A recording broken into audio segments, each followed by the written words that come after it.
Hey everybody, welcome back to yet another episode in the middle of the season. I'm here with my man Winston Davis from Move Up Consulting. What's up, Winston?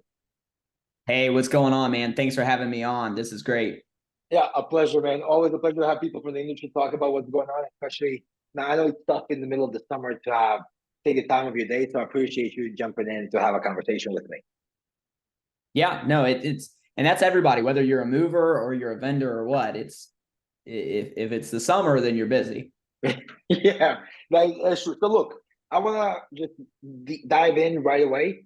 So Move Up Consulting, I know you hire a bunch of people for moving companies. Now, let me know how you actually decided that this is the niche and this is the place you want to be at, and then we'll just take it from there with tricks and things that you use to get the right people placed within companies. Yeah, sure. Well, it really the company's purpose was given to me by moving company owners, not myself. I had originally started the business as a sales training business back in 2020, and I was a sales manager for a franchise moving company for a little over 3 years. That was my beginning. And then I started Move Up right after COVID happened, started from just kind of like the basement of a townhouse I was renting. It had a fold up table, had a dining room chair as a desk chair, just very humble starting, and started doing sales training. And then I had this moving company up in New York near Poughkeepsie in the Hudson Valley. And he said, hey, man, this stuff is great, but like my salespeople can't even book more jobs because I don't have enough guys to go do more jobs. He's like, we're turning away tens of thousands of dollars a week. He's like, if you could help me get some movers and some decent drivers, I'd pay you 3 times as much as I pay you now. And so that's kind of where it started. I was like, hey, I'll go solve your problem, right? So I just listened to someone's need, and I was the one guy. I did everything. I was sourcing, I was screening, I was talking clients. So I did it all there in the beginning, and decided to pivot the business to be a recruiting agency for the household good industry. And yeah, that was about 3 years ago. And that's kind of where the idea came from, was really just out of necessity from the market itself. Nice. Look, I'm going to pick one segment that you just mentioned, and I kind of like can dive into that right away.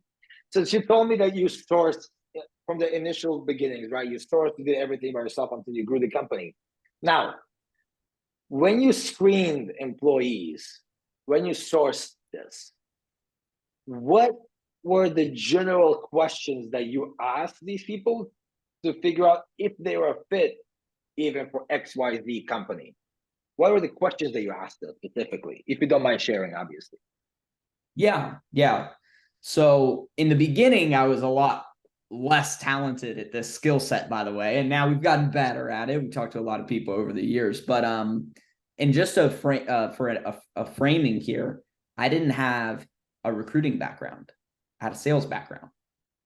Very key. I'd never done recruiting, so I'd never done HR, never done recruiting, so this was all new. But things that we ask, and I'll put it in two lenses because there's kind of the office side, sales, management, admin positions in our industry, and then there's the labor side, which is the majority. And so for Move Up, about 80% of what we do is helping companies recruit labor and drivers. So your framing of questions needs to be a little different on each side without negotiating on your standards as a whole. Everything should start with what your company's values are and what your purpose is. And that's where everything comes down from. What you believe in as a business entity. So if, for example, if one of your values is to always do what you say, then like part of your interviewing process should embody that, meaning like some of the conversation, whether it's through a question, a scenario, etc., should be framed around that. So things that we ask that I think is just different than most companies, they ask, well, what's your strengths? What's your weaknesses? You know, they might ask a couple things like, why are you different? What do you like about this? Blah, blah, blah. But most times interviewers ask pat questions, meaning easy questions, and they get pat answers. It's like the candidates know what is coming. You know what I mean? Yeah. And so the goal for Move Up when we ask questions is we don't want the candidate to know whether it's right or wrong. And we tell them there is no right or wrong. We just Give want me to know some questions. Yeah, give me some questions. Give me some questions, and I'll share some of So mine. my favorite for movers, one of my favorite things is to ask, what is something in the last 6 months that you've picked up as a habit? And I just leave it there. What's something in the last 6 months you've picked up as a new habit? And I'll give you some example things that we'll hear. Sometimes we'll hear people say, oh, well, I started going to church, or I just started trying to learn how to play the guitar. Or some people will be like, they'll sit there and they'll think and they'll think and they'll think and be like, man, I don't know. I just don't know. Yeah. That in itself is an answer. Because what's they're not growing as a person. And so what we like to see is when someone can, and it doesn't matter what it is, but if they can commit to something in their life, I know that there's at least a ground level that we could start with them on, especially like just laborers, like guys that are just going to be a box runner or a helper on a job. You know, if they say, well, I just started going back to the gym and I've been going 3 or 4 days a week to the gym for the last 2 months. That's awesome. Cool. I just started reading. Like I just started reading the Bible. I just started reading a book, or I just started reading business books. I want to eventually own my own business. I really don't care what it is, but I'm just looking for what? Commitment. Because one of the biggest things that we don't have in the workforce, mainly in the, we're talking in terms of the US. Yeah, US moving. Commitment. Yeah, it's commitment. The lack of accountability and commitment is so poor. It's intense right now. So I might ask something like that. Another thing that I like asking are situation-based questions. So for like someone applying to be a mover, what's one of the biggest hurdles in our industry? Well, working with other guys on the job without getting into a drama fest, being able to deal with a customer when something goes wrong, because something almost always doesn't quite go to plan. Yeah. So we try to frame questions around the things that are real, that happen. So I might ask a potential mover, I say, hey, let me pose a situation to you. What would you think and how would you feel if you were scheduled for a job tomorrow, and when you show up in the morning, when you and 3 other guys were supposed to be there, the team of 4, and you're on time, but then 2 of the other 3 guys are late by 10 minutes. What would you think about that? Let's see what they think. I'm not saying that they're the one in the scenario late. I'm saying there's some other people that are late. And I want to know what they think the standard would be in their opinion. Would they sit there and say, well, 10 minutes isn't that bad? Like, we just say, hey, come on, next time you need to be on time.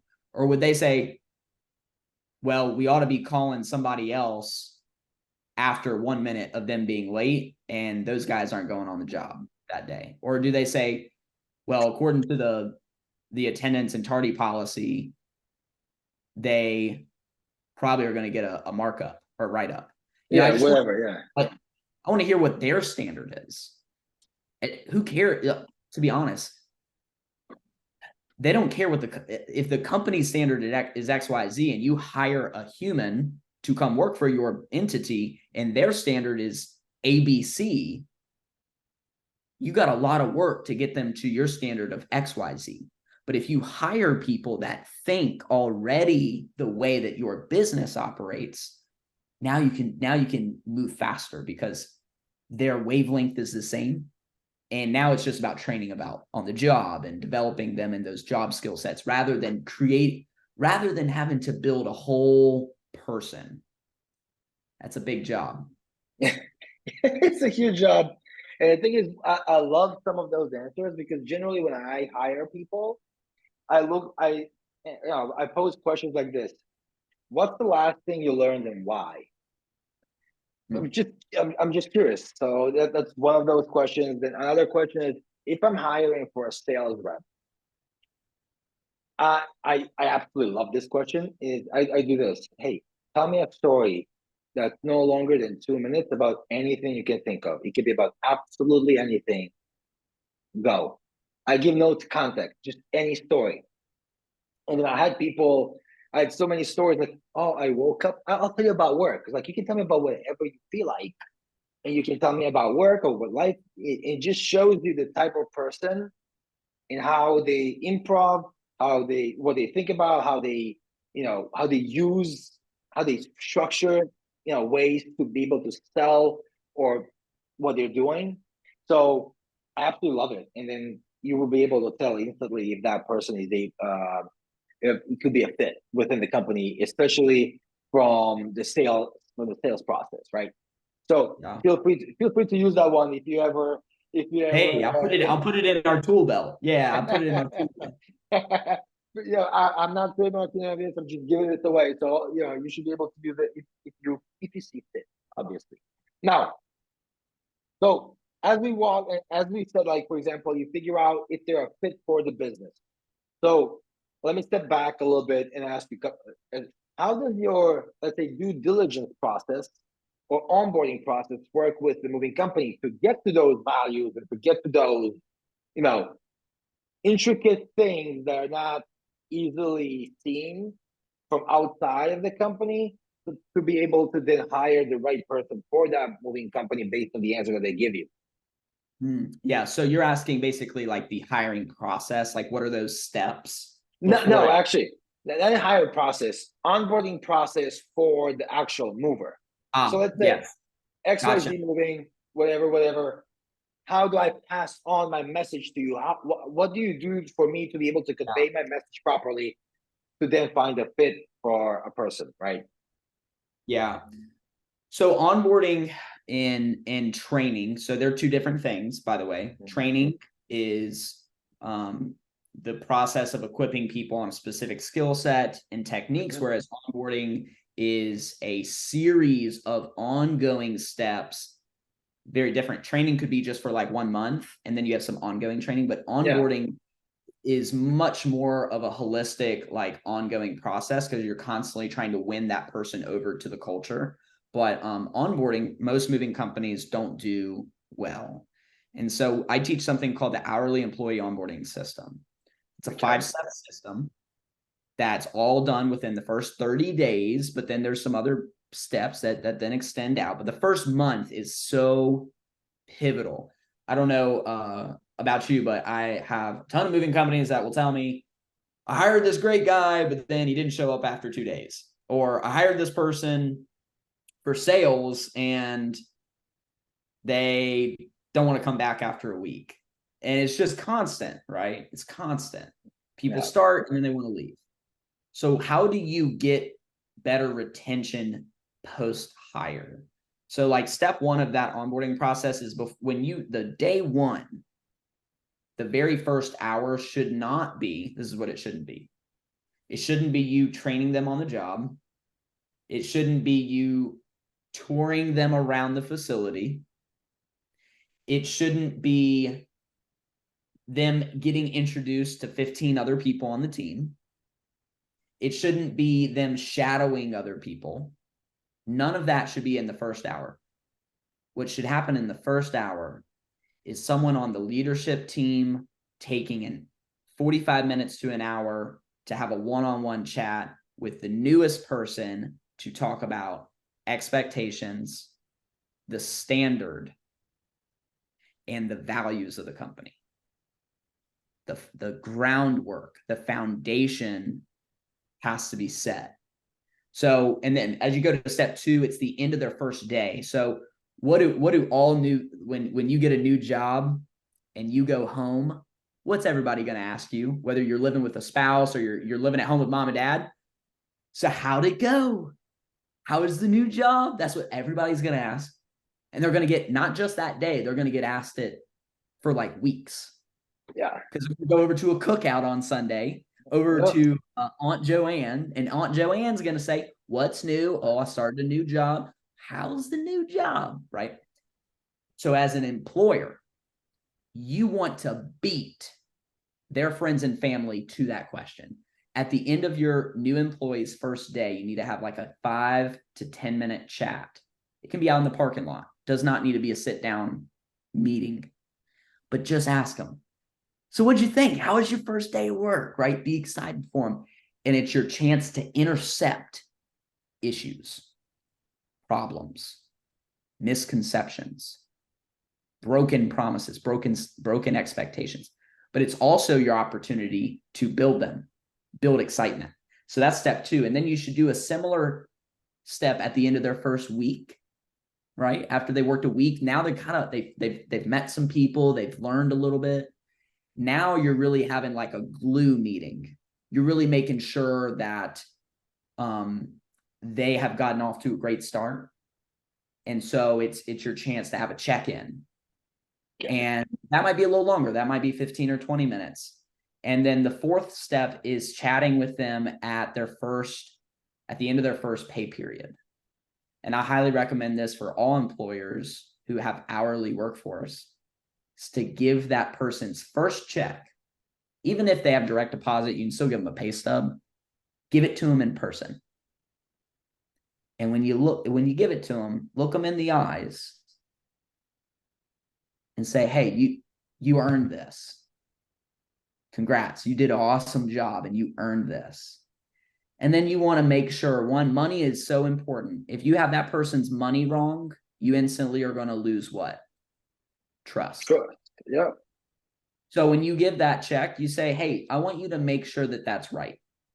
Can you make sure that those numbers are right? I want to make sure that we're taking care of you based on what we said. And the way that employee is going to feel after just that one little brief chat is so important, but it's your major opportunity to make corrections too. Because by about 2 weeks, Milo, you tell me what you think here. I know in my company, I know if someone's going to be successful and stay with us after about 2 weeks, and also know if they weren't the right person after about 2 weeks. Do you agree or disagree? Honestly, this is going to be one of those, it depends. Having a gut, this is the thing. Let me backtrack a sec. For the purpose of the point, you should say agree, but no, I don't know. I generally do agree, but I've had I had gut feelings that were wrong about specific people, right? Mm-hmm. So I've hired a bunch of people previously at different companies, a bunch of people, and I made a bunch of mistakes as well, and I also made some great hires, right? Mm-hmm. So sometimes I thought, oh, this person's not gonna make it. It doesn't sound like a fit quickly, but I ended up being wrong. So I was wrong a bunch of times, and I'll be wrong a bunch of times. All of us. Never bat 1,000. No, never. I'll be wrong a bunch of more times, and some things I just can't escape. But generally, the feeling that I get is, to an extent, I agree with you. Like the feeling that my gut feeling, if I've had enough interaction or seen enough interaction of that person, if it's a huge company, I hire them, and if I don't see them for 2 weeks, I'm basing that off of basically nothing. But what you said, if we go by what you just laid out, giving them the paycheck, talking to them, have a 5-minute interaction in the middle, all of that stuff, if all of that is in place, yes, I can make an educated assessment if I have made the right call of hiring XYZ for that specific role. Yeah. And that's what I think is super important, is like, does a business have a process around that or not? And so that 4th step was right around when you had their first pay period. And the fifth step is at the 30-day mark. And when you have that fourth step at about most people pay every 2 weeks. That's very common. What should happen is you need to think of it as three options. Do you continue to invest in the employee? Do you not have enough information yet? Because that's an option. Maybe you don't know enough yet. Or 3, is that person a liability? So think of it as an asset, a liability, or I don't have enough info. So I'm thinking about it that way at the 2-week mark. And then by the 30-day mark, if I still feel like somebody's a liability, we let them go. And that's where most moving companies go wrong, is they keep the wrong people too long. They don't understand the right people need to be in the right seats, not a car seat, talking about a seat like a role. I understand. I got you.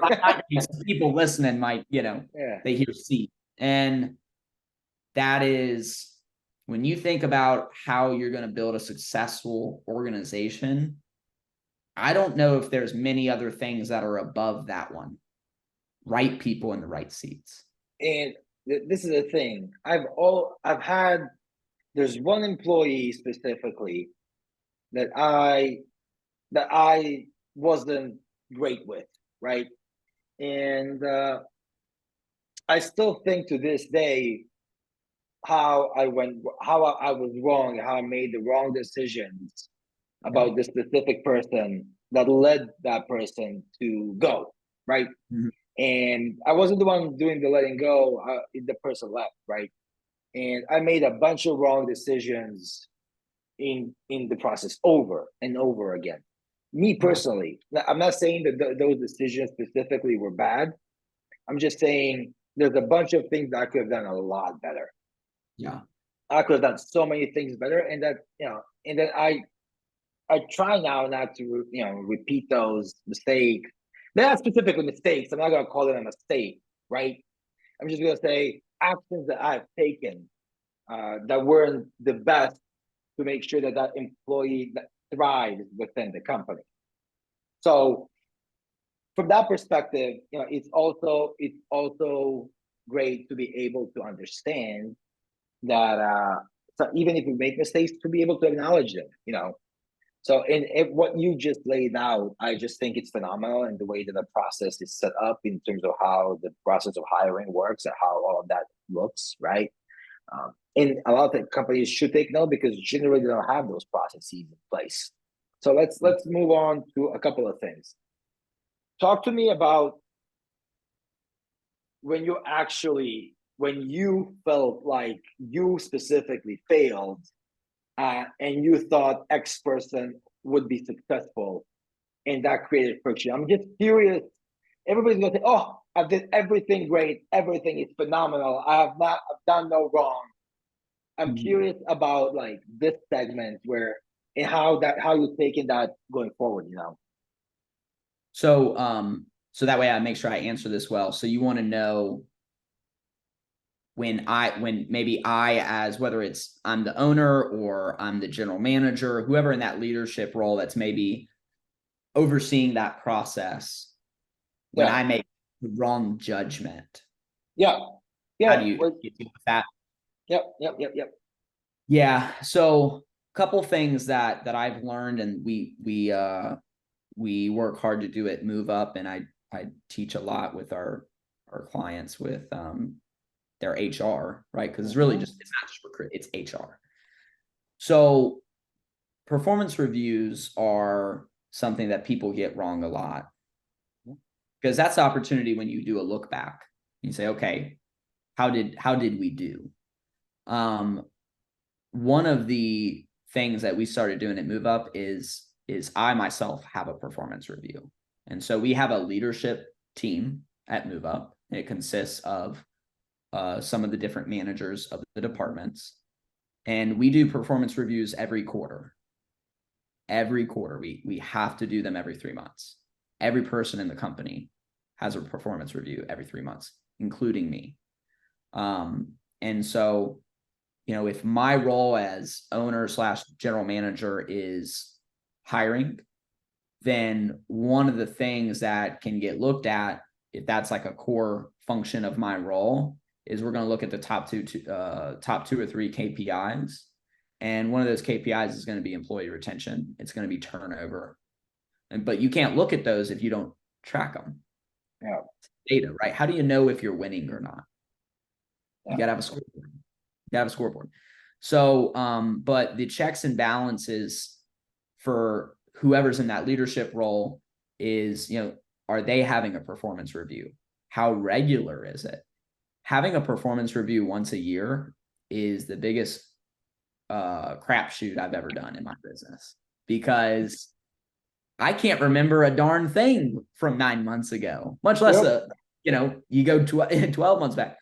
So it's just so important for that checks and balances. And then when back a little bit more to your question, you talk about the bad judgment. What do you do when you pick you pick the wrong horse? Is right back to the point we talked about, is you have to work quickly, meaning you cannot keep the wrong person long. And so you have to be really good at separating. We don't call terminating employees terminations. We call them separations, because if you frame it up well enough and you understand how to speak with someone in those scenarios, they're called critical conversations. You can generally show that it's not just the employer. A lot of times that employee will actually just offer up that they're not happy. And you just say, well, if you're not happy, wouldn't it make a lot more sense to find a place that you would be happy? Yeah. And then it's not so much about work letting you go. It's we're helping you find the place to make you happy. And so now we've kept relationship. In moving, I'll tell people this all the time, one bad review is equal, one good review is equal to, or the other way, one bad review is equal to 10 good reviews, right? 10 to 1. Yeah. In HR and employee relations, it's way more. It's like every 50 good ones equates out to one bad one, because one bad employee review, not just a review, but someone's like, their thoughts on your reputation spread throughout the community is so damaging. You'll be able to have an access of hundreds and if not thousands of customers. There's a lot less quality employees that could come work for you. And that's who's going to help grow the business. One person can't grow the business. I agree. There's a bunch of content that we discussed. I'm going to say content because I genuinely believe that there's a bunch of actionable things that that we can take from this. Actually, me as well. From what you said in terms of laying out stuff and within my own company, that will be able to help us grow to where we need to be, right? So before we wrap up, my question is, now that you deal with a bunch of moving companies, what do you find the most enjoyable part of the process, not the destination? Oh, you placed the person, it's going well. What is the part of the actual journey that you enjoy the most and the least? That's a good question. I don't know if anybody's ever asked me that question. That's a good quality question. Good. The part that hurts me the most, let's talk about that one, is when we show a business owner, like they don't understand, like they don't know information at first, and then we expose them and make them aware of that information. And the most discerning part is when they still don't do anything. Because as a recruiting agency, our main function is to source and screen talent. But I, as a business owner and as wanting to be like a cornerstone of our industry, I give a lot of HR consulting. And so I can't always go do those things for my clients. So I might say, hey, here's a roadmap of how to do this.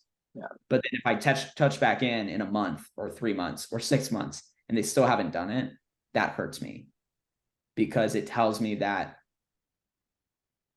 they're just not serious enough about it. But the things that I love the most are the businesses that I expose them to the information. Our company shares them the tools, and then they implement them immediately. And then they come back and say, dude, this is like breathing new air. Because we'll get moving business owners that, because of our system with recruitment and because some of the HR consulting, they'll come back and be like, Winston, dude, you have no idea what you did for my business. That's awesome. I used to be handcuffed to these guys coming in and controlling me. And they're like, some of these guys would come in and they didn't represent any of the values that I want for the business. But he's like, I had no idea what to do. I needed them to go on jobs to make money. How could I say no to these guys? How could I get rid of them? But then once you have good recruiting and once you have a good HR system, you then get to have that control back. And that's really freedom in the people side. Yeah. Honestly, it's been awesome. I absolutely love this combo, and I think I love that piece, and I really do appreciate you jumping on a call with me to discuss the problems and intricacies that you didn't deal with within the moving industry, because there's not a bunch of quality people that deal with this specific sphere within our industry, so to speak, that we are part of. So I really appreciate your time. Is there anything else that you would love to mention before we wrap this up? Well, if anything, Milo, man, thanks for having me on as guest. Super honored, man. You're really, just one of these people that I like to think myself, just cornerstone people that are trying to grow folks that are in this industry. And if you're a moving business that's listening, we'd love to be able to connect with you. You can go to moveupconsulting.com and you can get some info about our recruiting services. We recruit all types of roles for the moving industry, so we'd love to help.